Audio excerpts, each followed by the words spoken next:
Chers amis, bonjour. Je vous salue de Paris, la ville lumière et de l'éternel amour. Je vous offre une nouvelle vidéo pour continuer le combat de la vie. Oh les cœurs, à cœur veillant, rien n'est impossible, chers amis.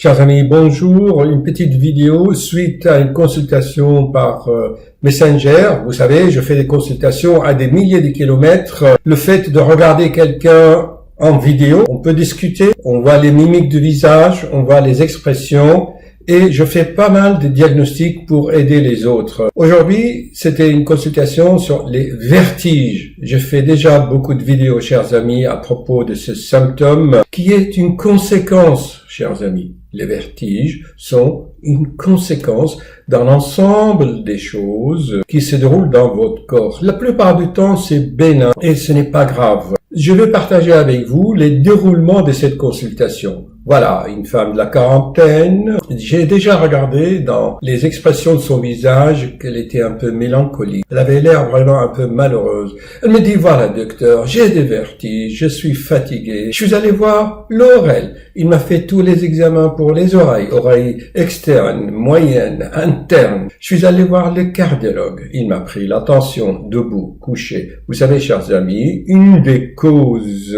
des vertiges, c'est les modifications de la tension. Soit vous avez trop de tension et on n'est pas bien. Et encore, il faut savoir de quoi on parle. Les vertiges, souvent les gens confondent. Il y a les vrais vertiges qui sont, que vous voyez les objets qui tournent autour de vous. Ça, c'est le vrai vertige de Ménière.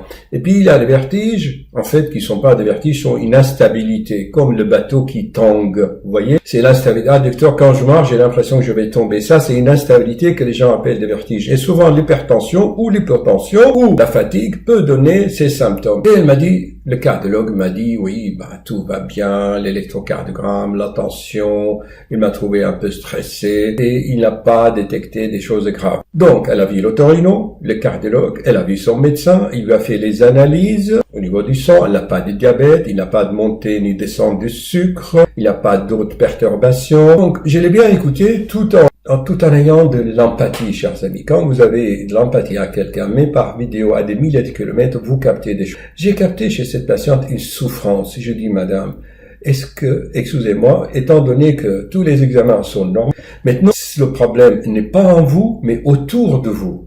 OK?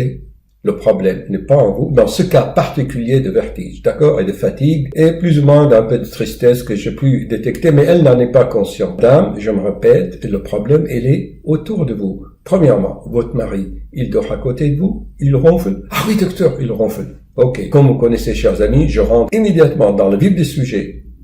Pas en tant que sauveur, mais c'est pour une prise de conscience. Madame, combien de fois il vous fait l'amour? Ah docteur, mais il est fou, il fait de la musculation, il fait ça tous les jours. Mais attendez, ça va pas, non, tous les jours. Et ensuite il ronfle, et vous êtes là. Ah oui, mais c'est le coutume chez nous, mais qu'est-ce que vous voulez que je fasse? Je ne peux rien faire, les enfants sont là, et par respect pour la famille, les traditions. Chers amis, écoutez madame, vous êtes une femme franchement malheureuse et soumise, il faut que vous fassiez quelque chose. Il faut réagir ou agir, faire quelque chose. Qu'est-ce que vous pouvez faire? Ah vous savez, moi, je ne peux rien faire. Voilà, chers amis. Je vous dis tout simplement, votre vie, c'est comme un voyage dans un bateau qui est en train de tanguer. Votre corps, votre cœur vous envoie des signes et vous n'en tenez pas compte. Voilà, chers amis, une des causes fréquentes, banales, qui n'est pas médicale, des vertiges. C'est souvent un très mauvais son. Des événements, des tensions psychologiques que vous vivez, et c'est souvent les angoisses. Quand vous dormez pas bien, quand vous êtes angoissé, j'ai fait beaucoup de vidéos là-dessus, comment l'angoisse crée une tension musculaire et vous vrillez autour de vous, et cela se produit au niveau des cervicales. Là, d'accord? Faites attention aux cervicales. C'est souvent cervical. Je vous donne un cas, moi-même. Vous voyez, quand je passe des heures devant mon PC pour faire une vidéo, vous voyez, je suis comme ça. Vous voyez? Voilà, comme ça. Et effectivement, après, j'ai des vertiges. Et en fait, j'ai remarqué qu'il faut se tenir, en fait, droit. Et là, j'ai moins de vertiges. Donc, c'est souvent la position des vertèbres cervicales très important avec des tensions musculaires ici. Une cause qui peut se corriger par vous-même. Revoyez votre vie, votre style de vie, chers amis. Déjà, Hippocrate, depuis des milliers d'années, a dit « Demande au patient, avant de le soigner, si il est prêt et disposé à éradiquer les causes de sa maladie. » Tu lui expliques les causes. Maintenant, c'est à lui de choisir s'il veut agir et enlever les causes, quel que soit le prix. Sinon, c'est votre santé qui est en jeu. Si le malade veut continuer sa vie telle qu'il est, en gardant les causes morbides, tu peux rien faire pour lui. C'est à lui de développer sa conscience et d'agir. Sinon, tu vas rentrer dans le conflit de ce drame triangulaire, de cette trilogie.